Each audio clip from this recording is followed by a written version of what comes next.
Hello, this is Adam Hawson welcoming you to this bite-sized bio webinar. Today's presentation is titled Approaches for More Transparent, Rigorous and Reproducible Research, and is being presented by Dr. Tim Errington from the Center for Open Science. Tim Errington is the Senior Director of Research at the Center for Open Science, which aims to increase openness, integrity and reproducibility of scientific research. Tim received his PhD in microbiology, immunology and cancer biology from the University of Virginia and his MA in molecular and cell biology at the University of California, Berkeley. He earned his BS in biology and chemistry at St. Lawrence University. As always, we will have a question and answer session after the presentation, so please type any questions that you have into the questions box, which appears on the top right panel of your screen, and I'll put them to Tim at the end. Details of how to access the on-demand recording of this webinar will be sent to you by email shortly. So now over to you, Tim, for the presentation. Great. Well, thank you so much for the introduction and the chance to speak with everyone today. Just a little bit about the Center for Open Science, which is we're also a nonprofit for those that are interested, and we're based in the United States. So today what I'm going to talk about, and as you can see from the title, is thinking about how one can make their research more transparent, rigorous, and reproducible. Before I get into those action steps, I want to start first at why this is important and what challenges we have in trying to do that. And a good way to think about that is to think about what gets published. This is the way that we actually communicate as scientists. We've done this for a long time. Even if we do it digitally, we still emphasize sharing scientific papers as a way to communicate our findings and how we found those findings with each other. There's a challenge there, which is it's more likely, if you look at the literature, to see positive results, these nice, tidy stories, and very novel findings. And it's very much less likely to see those negative results, those experiments that worked from the controls that you had, but aren't those exciting, flashy findings that move forward. It's not as common to see replication, and it's not as common to see what occurs in the lab, which is that confusion, the messiness of the process, because we are exploring. We don't know those answers, which is why we're doing the research in the first place. And why does this happen? Well, we have to think a little bit about the culture that we have in the scientific enterprise. And it's a distributed culture, right? We know what we're doing ourselves within our labs, within our universities, but we're actually part of a larger global ecosystem where there's funders and publishers that are also a part of it. And we're moving between these institutes and sharing information. And in an ideal sense, in a very credible research culture, this is more or less what it would look like, right? We'd have incentives for rigor and reproducibility and openness. That means we'd be reporting everything, including those null negative findings. And we'd have rigorous practices, full sharing, and replication studies, which are a part of the scientific process, would be commonly found. That means our literature would be highly credible, and we'd have that self-corrective process very visible to all of us, meaning we'd have that strong trustworthiness, return on investment of the large research enterprise. But there's actually a lot to suggest this is not how we're operating. We're not quite at this efficiency because our incentives are not for that, right? When we want to publish a paper, it is more on how exciting, how novel, how positive, and how clean the story is. And then that means we run into these issues where I might not share everything, right? And there's not an incentive to share replication research. Even if I'm doing it in my lab, I might not be able to publish it and communicate it, both if I confirm or have a challenge confirming somebody else's results. And that actually decreases the credibility of the research. It means that the self-corrective process is actually having a very hard time because we're not communicating essentially what's really happening to each other. And that means we're slowing things down. So let me give you an example of this before we get into how we can move out of this and try to get back to that ideal culture that we're looking for. And so this is going to be a project I'm going to briefly talk about that I was working on when I first started at the Center for Open Science, and it was spearheaded or at least encouraged by these two big findings that came out about 10 so years ago from the pharmaceutical industry, saying there's a problem. Two pharmaceutical companies, Bayer and Amgen, some researchers there were saying we are having a very hard time being able to pick up the pieces of what's being published in the scientific literature, these exciting, flashy findings, and to move them into the clinic. And the first step they were trying to do is to replicate it themselves. The challenge was there was not a lot of information shared when these reports were published. These were essentially white papers, right? They weren't scientific results. And that meant you got what you see here, right? They revealed that they only find 11% or 20 to 25% of the projects where they could actually have alignment between what was published and what they did in their hands, right? So the replication was confirmed. So what we did is a project was to say, well, let's try this again, but let's now embrace that openness that we all want and crave and should be practicing. And we did a project to replicate preclinical findings in cancer research, to basically ask that question. Okay, well, we want to trust this literature. We want to be able to see if we can pick up the pieces, understand what was done, and to replicate it. But the pharmaceutical company in these two papers were saying they're having a hard time with it. So this wasn't cherry picking papers. We chose to do this in a systematic way of sampling papers from the preclinical cancer biology space. So this is largely your animal research, your molecular cell biology, biochemistry experiments. So not the clinical side, and not doing something that is, a novel reagent identification, for example. And we also ignored the omics for the large part. We weren't looking for exploratory genomics research. That's an interesting conversation. I'm not going to talk about that as much today. But the trick was we wanted to make sure that we were open in the entire way. So actually, I'm sharing some links here, and I'll do that throughout the whole slides, as well as I'll share you a link to these slides so you can continue to look and dive deeper into what I'm sharing today. But that was the key we wanted, which was let's just look at everything, do it openly, and assess with the community, are there indeed challenges trying to replicate the process? There's a key feature that we included that's kind of illustrated on the right, and I'll get into this a little more detail later in the talk, which is instead of just running and doing the replication research on our own in our labs, and then just sharing the findings at the end, which is kind of that status quo that you see on the left side of that image, we chose a different process called pre-commitment or pre-registration, which is before we began any of the experiments, we wanted to contact the original authors to make sure we understood what they had published in their paper. We underwent a peer review process of our protocols at eLife before we began any experimentation. And those protocols, we were detailing out the reagents we were using, the protocols, the analysis plan. So this is a thing called registered reports. Again, I'll share links with that later on. The reason to do that is we wanted to make sure that there was no a priori reason that we would not succeed. We wanted to put as much emphasis earlier in the planning process than just looking at the results and then, kind of squabbling over what we did wrong. The beauty of that too is we made sure in that process with eLife that as long as we followed through those experiments and as long as those controls worked, even if the findings were confusing, they would publish it no matter what. And that kind of reduced that burden of having to try to, fight the typical problem in publishing, which is it's hard to publish those null, negative, or confusing results. So you can see a link there at the bottom if you want to dive deeper. I'm just going to give you a high summary view because I think this is a good illustration of what we need to do when we think about our own research. And the reason it's important is because right off the bat, we ran into challenges. We wanted to conduct 193 experiments. We ended up only completing 50 for a variety of reasons. Part of it was we couldn't get access to data. The published paper would only have, some figures, usually bar graphs. We'd have no idea what the actual data was.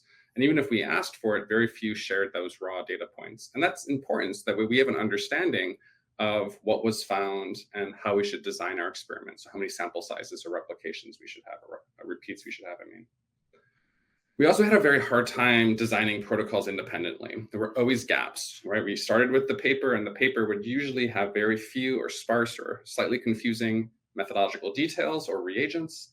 We'd follow the references. Sometimes we'd be going back 10, 15 years. We'd have questions. We'd usually try to go to the authors to see if we get clarity. Again, we wouldn't always have a response there. And the same thing goes for these key reagents, mouse models, plasmids, cell lines. These were very difficult for us to identify all the time. They were sometimes not commercially available or in an open repository. And when we asked to share, not everyone was willing to share those. And in the end, not everyone actually, even who committed to sharing, did actually share in the end. And that meant we had to remake reagents or have to adjust and make substitutions when we didn't want to do that originally.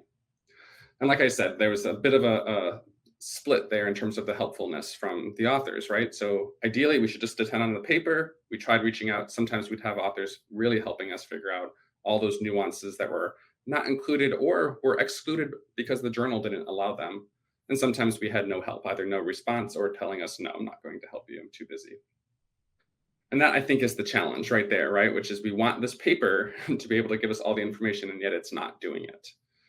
And in the end, we were able to, like I said, complete 50, and we ran into challenges even during the process, but I'll save that for another talk.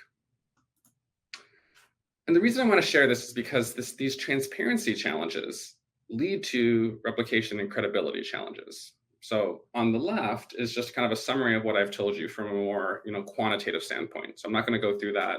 Like I said, if you want to, I'll give you links to the data and the papers so you can actually look at it yourself. But what you see is that we ran into challenges throughout that entire process, reducing the amount of effort that we could put towards the research. And then even when we could complete them, which is what you see on the right, we found that we would not always get the same results. So just for a second there on that graph on the right that shows the dot plots, in an ideal world, right, this ideal, everything is perfectly replicable to the same degree, all those dots that you see that are a comparison of the original and the replication result would line up on that diagonal line, right? So some small finding in the original would be a small finding in the replication. Big finding would be a big finding. What you see is that those points that we had in the replications, they sit below the diagonal line, which basically tells us that the replications were on average not statistically significant and smaller in size, closer to that dotted line, which is the null finding, that there's nothing there. And to me, I think that's the big takeaway, which is that there was a challenge, even when we were able to conduct the replication, of getting a similar result. Now, again, this does not suggest that the original is wrong by any stretch. It just shows us that there's challenges in terms of trying to understand and see if we can get a similar result, which is what we all want and hope for. Okay, so there's my example. Hopefully that gives a little bit of a reason in terms of like what is some empirical evidence of what is causing reproducibility challenges and transparency challenges. And if we think about it again, I'm just going to echo this one more time because I really want this to be reinforced more, which is we think of the scientific method that we're doing all of these steps, right? This is a simplified version. I'm just pulling it from Wikipedia. This is what we learn. My kids right now in grade school are learning this, which is you have these questions and you move through this process, more or less. But what we do as a community is, right, is we're only sharing one piece, right? We're reporting what we found and the conclusions we've had in papers, and we tend to dismiss or minimize the amount of the rest of that process. And I think this is the part that I really want to emphasize, because I think this is kind of the key to increasing the replicability and reproducibility of your work. And that's because it's more than papers. And we know that, right? Our research is not just the papers that we produce, even though that's where the credit system is now and the challenges lie. It's in everything. It's in everything we do, right? So I think this is a great illustration from PLOS in terms of really thinking about those published articles are really just the tip of what is the bulk of the work that you're doing in the lab. And that means sharing more will help increase the rigor, the transparency, and the reproducibility of the work. Again, depending on how you go about doing that, which is what I want to talk about today. And I'm going to talk through a bunch of these in this entire session here, just to give a flavor of kind of how one should kind of think about their own research in terms of like the, not the specifics, but in a more broad general sense of conducting research. Before I get into that, I want to give you just two more little tidbits that I think about in terms of motivation. One is, and this is a great paper, again, like I said, there's the citation, I'll give the link in the slides at the end, which is why. Why should somebody do it? And these are lovely because they're selfish reasons, they're personal reasons. Why is should research care about being reproducible and being transparent? And these are 5 great reasons, right? Avoid disaster. Nobody is intending to have their names be posted along, Wall Street Journal or like, the New York Times or Stat News because of some issue of somebody else not being able to understand what they published or having issues and concerns over the integrity of their research. So being reproducible avoids that horrible disaster that no one wants. It's also easier to write your paper, and I'm going to reinforce this, which is you think about the end, but you do it in the beginning. I really like this thought of thinking and helping reviewers see it your way. By being more transparent and exposing more information, you can actually help expose more of the process, the thinking, and the assumptions that were put into your research instead of just arguing over the results, right? We're increasing the transparency of methodology, and that actually does help the peer review process to make it more collaborative versus combative. Probably the biggest thing is it enables that work to continue. Either you yourself, if you're a grad student, trying to figure out, months later, what should I do if I'm going back to the experiment that I just finished, or handing it off to somebody else in your lab if you're trying to continue the work within the course of your work over some large period of time. So again, we try to do this by publishing papers, but within each of our own research environments, our labs, ourselves, we're always hunting to be able to go back and reproduce our own work so we can continue it and expand it. And I think the last one is the one I'd really love to emphasize, which is these are important. they help you with your reputation. Do you want to be known for publishing a lot of papers, or do you want to be known for publishing high, rigorous, reproducible, open papers? I subscribe to the latter, and I think this is actually a way to harness this to your advantage, which is don't just put papers on your CV. You can expand that to more of these practices in terms of really approaching that, both for your grants, for your jobs. It's the full research process that you get to build, and really taking more effort in terms of you being a rigorous and reproducible researcher. So anyways, I think these are great. Again, the paper's there to dive into some more of the thinking there. And then the last thing I just want to share is trying to emphasize that future self. This is a really nice quote from John, really thinking about who's the primary beneficiary when we talk about this. I think sometimes we think about reproducible work and rigorous work in terms of helping others and their view on you. And I think that's very true, but I tend to find that the first person to benefit from all these is yourself. And so it does take time. It will be hard, but you will make things, when you want to go back, much faster in the long run. Okay, so now we're going to go into how, and this is, again, just going to kind of go over a couple things. So I want to walk through kind of a generic process of thinking about planning for any research project you're doing when you're conducting it and disseminating it. I know it's not always linear, and I know we don't always have that. Sometimes we're juggling multiple things at the same time. But at least for this talk, we're going to simplify it into these 3 steps. And the whole time we're trying to balance being transparent, reproducible, and rigor in that work that we're doing. So let's start with planning. What are some of the things that came out? And again, I already echoed this in the example I showed you in the beginning when trying to replicate and reproduce and understand what somebody else had published. And this all comes through, I think, in the planning, which is why don't really think hard about what your sample considerations are. So that includes sample size, right? If you're doing something with humans or mice, or understanding how many biological replicates to have, this really helps you understand how big to make that so that you can have some inference criteria, right? So this is power calculations, for example, if you're familiar with that word. But it's just as important to think about your model choice, right? Why that cell line? Why that mouse model? Because that's really important as well in terms of understanding what you're going to be able to learn from this. And sometimes it's important to consider multiple model choices, because in the end, that's all we're doing is we're picking models and hoping they represent the area that we want the most. I cannot overemphasize the importance of bias mitigation. I'm not going to get into too much in the literature, but there's a lot here to really suggest on this, these simple but still complicated factors having a big impact on the reliability of the research that we produce. Blinding and randomization are 2 really big ones, right? Trying within anywhere in the process, whether that's the data collection, the data analysis, right? If you're doing anything with microscopy, really trying to minimize that unintended influence that we as humans have to hunt for patterns. Blinding helps with that a lot. Similarly, randomization helps it. We know there are issues throughout our entire research process to try to make sure that we're not accidentally creating some artificial effect. That's why randomization is important in the controlled trials that occur in the clinic. They're just as important in the basic and preclinical and translational space as well. So thinking about where to do this is important, because I think it should always come up, why am I not randomizing? Why am I not blinding or masking? Validation is also a key consideration when you're planning. Positive negative controls, we're taught this, but sometimes if you look in the literature, they're excluded at times. And also what those controls are and how you're using those are really crucial.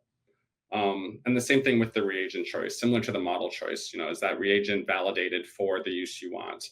It gets really complicated when we think about something like antibodies, which I'm sure many people use and use freely, and you trust the literature and you trust the manufacturers to do that. But the truth is it's not always there, and you might not be doing it the exact same way that it was validated by the manufacturer, for example. So Western blots, immunofluorescence, all of these different techniques, really want to make sure that you're not accidentally having some artifact creep along just because the reagent was not a perfect fit for what you're looking for. That's true for analysis, statistical analysis as well. Whether you're doing it, whether you're not, always making sure that you're checking those assumptions and those tests that are appropriate. And we'll come back to the use of analysis too a little bit later. If you remember that this entire process is also done by humans, so we have to constantly organize ourselves. So I'll give a couple resources in a second around data management plans, notebooks, and other tools that you can use to help make sure that you're keeping track of everything and then eventually sharing it. And there's a couple things that I just mentioned, and I'm just going to emphasize them again because I talked about them being used by eLife in that cancer biology reproducibility project, which is this concept of pre-registration and registered reports. I'm going to go a little bit into that just because it really talks about, I think, the bigger picture of remembering that there's also different phases of work that we're doing beyond just planning our studies. And that, saying that another way, is that we have at least two modes of research that we're conducting. Exploratory, right, which is we're discovering something new, we're looking for patterns in the data, and we're generating new hypotheses, right?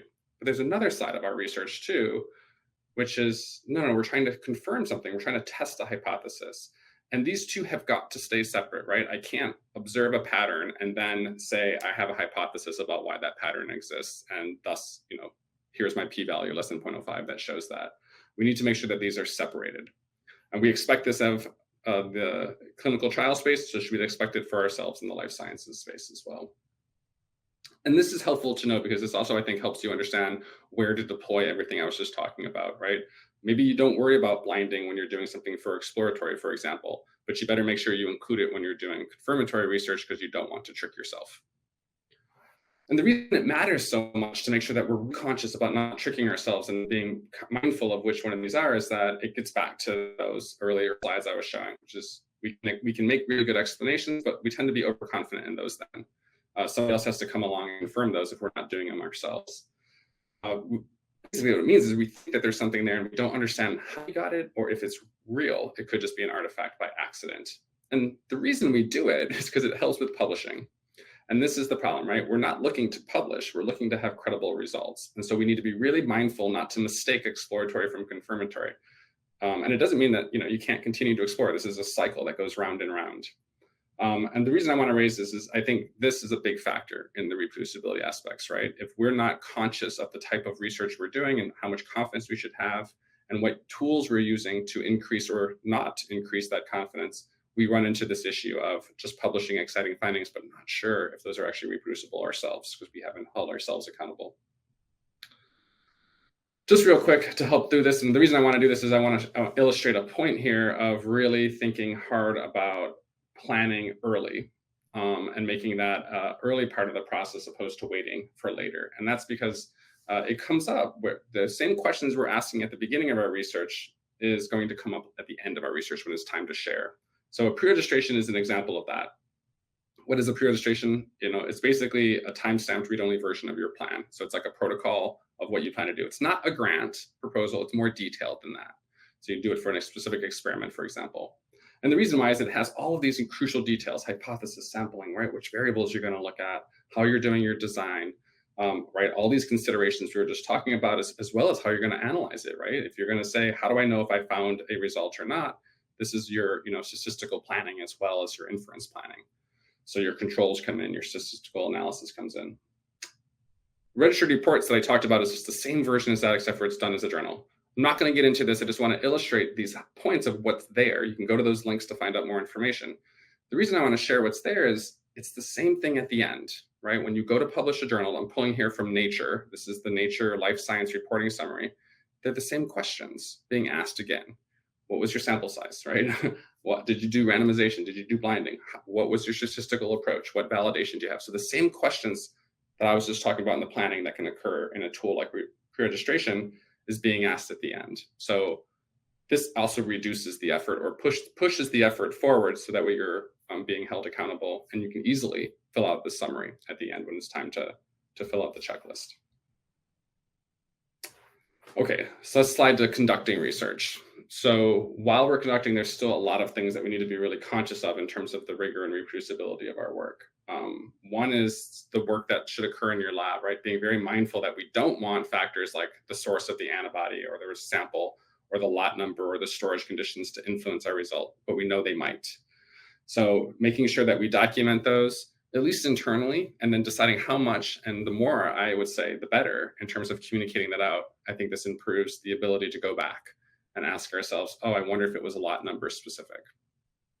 Same thing with versioning our protocols and analysis. It's very easy to move fast, realize that we have a standardized protocol, and then all of a sudden there's changes. Again, the devil's in the details. We don't want those to matter when we're doing our work. We want to be general, but when we don't get the same result, if somebody tries to replicate it, myself or someone else, then the details do matter. The only way to be able to understand that is to actually document. This was probably one of the biggest challenges I had in that cancer biology reproducibility effort was not going back to the original and not understanding in the detail that you wanted what was actually done. So in the end, we were highly documented, and there's lots of reasons we could have been wrong, but we never actually knew how to compare those to the original. So we're left kind of in a standstill a little bit because of lack of transparency. And that also means because of the deviations that are occurring, and then the same thing with the instruments. Things change, so let's just make sure that we're keeping track of that quality control in the process we're doing it. And I'm just going to emphasize, because again, I think it's probably one of the most important aspects, which is making sure those reagents and protocols are validated for use. Here's some tools to help you, at least ones that I find very useful. Like electronic lab notebooks are a great way to do this. I think embracing digitalization as much as you can and where you can will help, because it should reduce it and it's easily transferable. It also means you can open it up at the end, right? So using electronic lab notebooks, this is a great resource from the Harvard Library. I think they have a huge comparison of a lot of different notebooks and pros and cons on the whole process. I've listed a couple that I'm aware of as well and that I use. All of these are very useful too, because they allow you to flip it open when you're done, right? So the same concept, I can do all my work myself, and when I'm ready, instead of trying to summarize the results and the methods of a journal article, I just show you what I did originally. I link to my protocol. I'm a big fan of that. Again, it lets somebody dive deeper and understand the details that you did, if it matters, including yourself. Another great resource is resource identifiers, or RRIDs. So those that don't understand it, there's a link there. And again, I'll share it at the end. This is a way to basically help reduce that confusion that might occur if someone says, I used a MIC antibody. Well, which one? There's hundreds of those. This allows you to identify the specific ones. And this is really important because sometimes it takes years later until we realize we were using something incorrectly.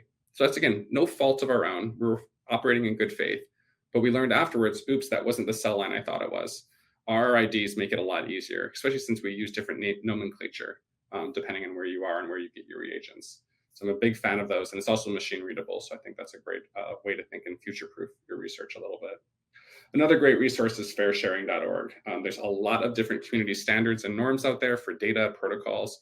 This is a location that has kind of pulled this all together to make it a lot easier for you to look, find, and see if you can model those best practices that are emerging for your community, or contribute to them if you want to and have interest in doing that. So those are just a couple of resources. There's a lot more, but I'm trying not to overwhelm anyone. So now we'll slide over to disseminating, right? We're sharing. So this is kind of what we're used to, but I think I want to emphasize that there's more, right? Just like I was saying, it's more than just the paper. I'm a fan of make everything open as much as possible. So open by default, closed by exception is a great philosophy to have, versus the reverse, closed by default, open by exception. There's lots of reasons not to share data, right? I'm not suggesting everybody do that, but do explain why you didn't, right? An ethical reason or a proprietary reason. In the meantime, make as much as you can and keep layering it. Go farther and farther back. Like I said, don't just summarize your protocol, link to your protocol because you digitalized it ahead of time. So that way there's no confusion over what you did and what you're reporting in your paper. Like I said, there's a lot of cool reporting guidelines. I'm listing ARRIVE is one. That's a one for the animal research. There's a lot depending on where your area of research is. Those help a lot. And think about those earlier in the process. So that way you're prepared for them at the end when it's time to report, like I said. Making sure our data are fair is also, I think, a really important one. There's a couple of great resources for data fair. This is an emerging area of really making sure when we do have outputs that you're not just sharing data sets, that you share data sets that can kind of fit that full aspect of having the highest utility. Right, you're adding a contribution to research. So any of your outputs, not just your paper, the more that those can be discoverable and reused, the better. I'm a big fan of also reporting as much as possible. The huge challenge that we have where our results tend to look very positive and very tidy. We know the research is not. We know that we were trying to do a lot and sort through. An example of that would be, oh, I tried 6 different antibodies before I finally found the one that was validated for use. I'm a fan of showing the other 5 as well that didn't work. Same thing with statistical results, right? If you're exploring space, if you're trying to look at things different ways, if you get a null finding, report that. It's actually very useful to see that. Those negative results are very powerful for us. And the same thing with data visualizations. It's really easy to say, do a dot plot. Very easy to say, let's do a bar graph or just show a representative image. I think it's really important to really try to show as much of the data as possible. You know, nothing is binary. It's not one or the other. Sometimes it is, but a lot of the times it's not. And the instant you start to walk into from what was, you know, a binary response, a phenotype, into, well, what's happening within the population? You have to start to express that uncertainty, right? That distribution, right? We're humans, but we're not all the same. It's the same thing with our models. these processes have a lot of variation. And the more that we can show that, the better is that someone else can understand it, replicate it, and that your own researches are properly represented and have a chance of being reproducible. That basically means inclusion of everything, not trimming data. I'm a fan of doing these last two as much as possible too, which is we're always going to have constraints. I can't do everything. That's okay. Instead of trying to explain and make assumptions, just say there's limitations. Yes, I don't know if this is going to work in a different mouse model. I don't know if this is going to extend from breast cancer into prostate cancer. Those are limitations we should lean into. I'm a fan, opposed to like ignoring those. That's just pretty common in the medical literature. So I think this is something that can get pulled in deeper into the life science space. And again, there's practices you can do. I'm going to get into more, such as posting a preprint, right? bioRxiv and medRxiv, if you're not familiar with this, are great resources. The part I want to emphasize as we're kind of winding down this session is that there are a lot of resources that are available to you to share, not just that paper. So here's two big bins I'm thinking of. One is those physical materials. This was a huge challenge when we were doing other projects. And I know even if you're not trying to replicate, if you're just trying to extend work, access to materials that were published that are not commercially available can be very difficult. So help yourself, put them into these repositories. Don't feel like you have to manage it, because I think it can be a burden. Instead, deposit them so the whole community can get them. There's a whole bunch of great nonprofit physical repositories that are out there. These are some of my favorites, right? For plasmids, mouse models, and cell lines. You get to go there and use them when someone else deposits them, and then you can also contribute and add it. And these are the people that'll maintain those. They'll validate them. They'll give you, the credit for doing that by citing and linking to your paper, but you're also giving back to the community and making it much easier for someone else to carry on that work, including yourself, your future self. Same thing's true for the digital side, right? Digital materials is just as important as digital data that we have. And I don't want to have us, underutilize that. So I'm including them together, data and materials. So there's obviously domain-specific repositories. I'm sure those you're the most familiar with because that's the area you're working in. But just be mindful that even if there isn't a domain-specific repository, that there's a lot of general repositories that are there. So the link on the bottom is, again, US supported, but I know this is just a good resource, and that actually it's not just US repositories they're supporting a global community called the Generalist Repository Ecosystem Initiative. I think it's a great initiative to try to get at that not clear, agreed upon repositories. So don't invest heavy, say, in a genomics system like we did before for everything. Allow that distribution to occur of all different types of data, and make sure that people can still put them in a repository, link to them, and get credit when people use them. I already mentioned protocols. Protocols.io is a great one. Bioprotocol.org is also a great repository. So again, thinking about it beyond just the paper having it all. I think really thinking about depositing protocols is good. And then these are just a couple more of those registries on the pre-registration. A couple of these are specific to animal research as well that I think would be very useful for anyone interested in that. So let's just come back here as I'm ending out now, which is, there is a lot that we know that we're conducting, and that the more that we can share with someone else, the higher chance we have of being able to have transparent, rigorous, and reproducible results. It also lets you and lets others see how rigorous somebody is. So sharing whether you blinded or not, for example, or whether you randomized or not, helps you and helps others assess how much confidence they should have in that research. And I think that's really important, right? Which is, these are not just practices to try to do for ourselves, it's those practices that we want to communicate efficiently so that others can assess our work as well. That's what we're hoping for. And the published paper is good, right? It's a great way to summarize it. That's why we do titles and abstracts, but it's never enough. And so really it's questioning of how can you keep exposing more of what's below that iceberg, more of your process, more of your path, not just the tidy results, but what did you try? Where did you fail? That's really important for minimizing the effort someone else is going to have to do, because they might be taking that same path that you are. So I'll end with this. This is probably one of my favorite quotes. This comes from a group at Stanford in the 90s. And this is in computational systems. They were really trying to talk about what do they think is important for having a reproducible computational system. I put in red here what I think you just swap out for what I was talking about before, right? Take your field and take the different parts of your workflow and swap them in here, because the same is true, right? The article is just, it's like a postcard, right? It's not the real scholarship. The scholarship's what's behind it. It's those reagents you used. It's that protocol, that methodology that you had. It's the statistical approaches that you did. It's the consideration for, whether you included or did not include certain, mechanisms to reduce bias or increase the validity of the tools and reagents you were using. That's what matters. We just use the paper to communicate the high level, the figures, the summary of what we're hoping to do. But it's actually not what you spent your time on. And so in order to have, I think, a really good dialogue, an open dialogue, we need to expose more of it, just like we do. And just like Bucky and Donahoe were saying in the computational side, that's just as true in the life science side as well. So I will end there. I think I'm about at the right time.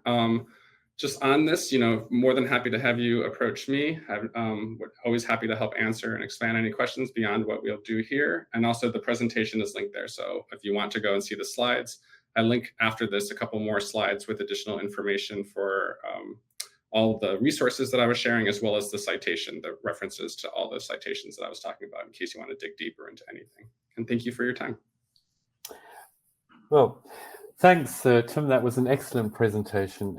So we have a few questions from the audience. If anyone else has a question, please feel free to post into the question box, which appears on the top right panel of your screen. So Tim, the first question, there are a lot of practices you shared with us. Where should one start? Yes, that's a great question. So I didn't mean to overwhelm anyone. I think that no matter where you are on this journey, you might be just new and everything I shared with you is something brand new, or you might be practicing maybe half of what I shared. And so you understood that part and you're looking to layer on. So think of it ourselves, right? We're in a distribution. Wherever you are in that distribution, what is the lowest hanging fruit that you can do? And just start with that first practice. So for example, I would say, oh my gosh, you just talked about sharing data and making it fair. And I don't even know what this fair word is. I've never heard of it before. And these are all these new repositories. I think what I would say is, well, let's just start with sharing data for the first time. Share whatever it is. If it's a spreadsheet that's color-coded, put that in a repository and link it to your paper. Make that first step, because that's the hardest step. And then layer on, grow as you get more comfortable. Because really what you're doing is you're changing your practices. And just like anything else in life, if I want to change my routines, it's better to not do it all at once because I'll just fail and I'll feel bad. It's to layer it on one step at a time and then find what works and grow. I'd also think really hard about what you're looking to get out. What do you think is the most important to you? Start there so that way you have high motivation. Are you looking to make your research more open so others can use it? Are you saying, oh, I really want to minimize bias. I want to have a lot more confidence. Then I'd focus on those bias minimizing steps first. You can keep layering on and tinkering it. The last thing is just ask. There's other people there. You're not alone. Reach out. You'll get a lot of support, especially if you're looking for examples. They're out there. So don't ever feel like you're alone. Brilliant. Thank you. So the next question, by sharing my research before the paper is published by a journal, does it mean that I could get scooped? Yeah, that's a common one we hear. So it's pretty common for those that are familiar with preprints. That's a common concern people have. We see and hear that a lot for the groups that are sharing with pre-registration.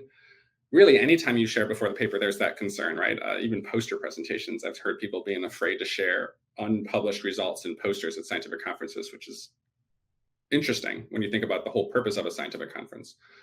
Here's some thoughts on it. One is you can embargo these things for some reason. So pre-registration, for example, you can just delay it, embargo, wait, all these platforms will let you either redact information or embargo until you're ready to expose the whole thing. So that protects you. So that way you still feel like you can move forward without somebody quickly hot on your heels because you exposed too much.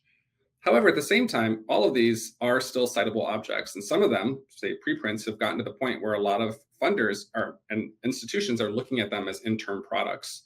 So that means I would do it because it's another form. It's a better way of saying what I'm doing, opposed to just waiting for the paper. The paper takes so long. Why not show more earlier in the process? So it's a little bit of like kind of sticking your flag in the ground and saying, here's something I've done. I get credit for that. It has different weight. That's fine, but it's important to do that. And so that way, at least, you're getting credit for what you're doing. You put that on your CV, put that in your grant application. And rarely have I seen, and there's much literature, there's a lot of research still going on in terms of trying to understand if this is indeed a concern. All I've ever seen from the research is that it does happen, but it's more of like these random use cases. And it's not much different than just talking about it to somebody steals your idea. So it's a concern. I don't think it should stop you, but if you are worried about it, think about the advantages and think about how to protect yourself, like embargoing, so that way you can slowly walk into those practices, opposed to just like, doing something in the open nonstop. Okay, thank you. So Tim, the next question, I guess this comes around to how the Center for Open Science might collaborate with other people in the same space. So do you work with other groups in the rigor reproducibility space, for example, ABRF and its core initiative? And then there's Bino, Quaref, I haven't heard of these. Yeah, no, that's great. Yeah, ABRF's a really good call out, actually. They're a great group. I've given a lot of talks at their conferences. I think they're amazing. Yes, we are always looking at the Center for Open Science to partner and work and actually try to elevate up all these different communities. This is a community effort, right? If we want these changes, the specific groups that are focused on, say, imaging data, they're going to have to prop it up. And for us as an organization, we see it as our job to support them in the capacity that we can. Some ways to do that is to really work and align on that whole ecosystem, right? It's the resources, for example, the tools to do good practices or share data is a piece of the puzzle. We want to make sure that that can get bridged to say, how about the journals and the policies at funders and institutions? How do we align those so that way that initiative has the highest potential to move? In some cases, the way I'd say this is like, we're always hunting to connect groups together, work with groups to kind of elevate and push, and where possible, actually physically, or not physically, but like, work together collaboratively on an initiative. So yes, absolutely to that. There's a number of great individual research groups, organizations that are making a lot of progress. If you have more, if you're interested yourself, reach out to me. I'd be more than happy to explore what's possible. Like I said, at minimum, it's just elevating things, making it more visible, more transparent to the whole community that there's a lot more going on. That's actually, just on a note, that's actually the more common question that we'll get, right? Which is, oh, that sounds great. Does it apply to me in my field, whatever that field is, my region, my location? I think that's actually why working with more partners is the right way to do this, which is there's a lot of great organizations out there. They just sometimes need to be connected and be elevated so people can discover them a little bit easier. That's usually like the first step, I'd say. Okay, thank you. So Tim, the next question. Journals tend not to publish null or negative findings. How should I include those if the peer review process doesn't allow them? Yeah, so there's a long haul, right? So kind of going back to that question before too about working with other groups, changing the landscape, as I showed in the beginning, where there's right now current high emphasis on positive findings, tidy results, to the truth of what's really happening in the lab, and trying to make that balancing act just right. That's going to take a long time. And so a lot of journals are beginning to become more open to a lot of these practices. Some, like the journal eLife that I highlight, I think is really pushing us and really rethinking what a journal can do. So I'm a big fan of groups like that. But to me, it doesn't mean that you per se have to always publish there. You're going to publish where is most relevant for you. A lot of great society journals there that might not be embracing all these practices to start. And nonetheless, I think there's still this challenge of like, oh, right, well, we don't publish null findings, right? We don't publish the validation data. So like, how do I do that when the journal will have some constraint? I find a couple of things that work really well. One is, as I already mentioned with protocols, link to it. So if somebody has,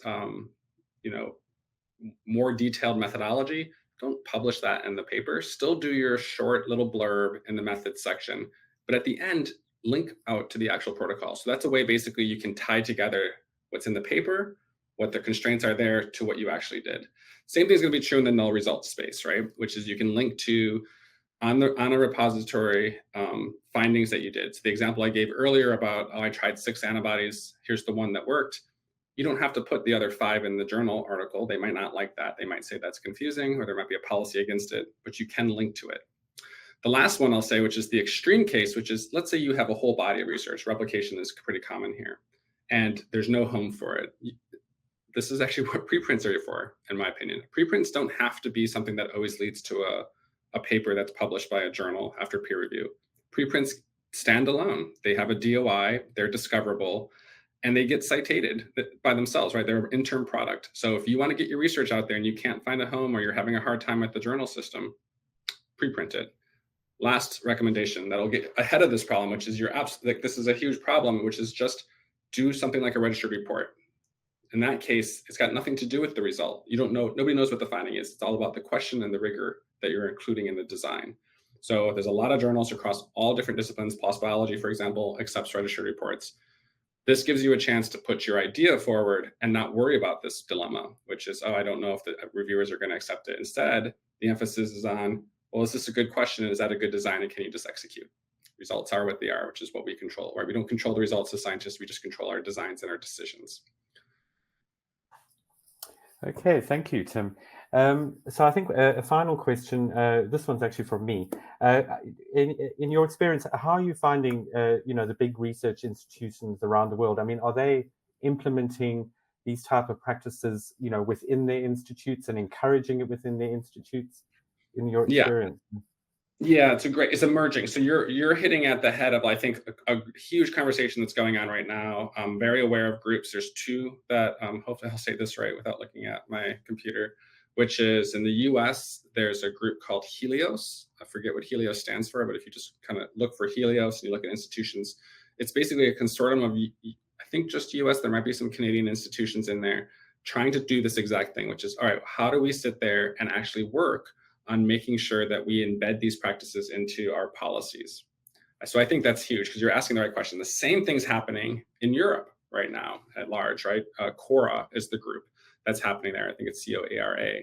It's an initiative that's a bigger one in terms of, it's a lot of institutions and organizations all throughout Europe and even beyond. They have some that are global as well. We're affiliated and supporting both of them. But those are meant to tackle exactly what you have, which is, this does not work unless every part of the system is working. The institution's a hard one, but there are a lot of great groups that are doing this. The last one I'll call out, just because I think you guys are UK based, is UKRN, right? The reproducibility, UKRN, the UK Reproducibility Network. This is a group of a lot of institutions within the UK area that are all working together to try to do this. So lessons learned, right? What might happen at one institution might not apply directly, but they need to learn from each other. So this is creating kind of that community that's regionally located, where they can all learn from each other. There's a lot of UK, these reproducibility networks, all throughout Europe and beyond, even in South America as well. So I think these are another initiative that I see of really trying to get at the institution level, implement policies, and support the researchers there. That's what they're for, right? The institutions. So this is great to see these networks working. Yeah. Okay, Tim. Well, I think that brings us to the end of today's webinar. Thanks again, Tim, for a very interesting presentation and a great discussion. And finally, thanks to the audience for taking the time to attend and listen in. So until next time, good luck in your research and goodbye from all of us at Bite Size Bio. Thanks, Tim.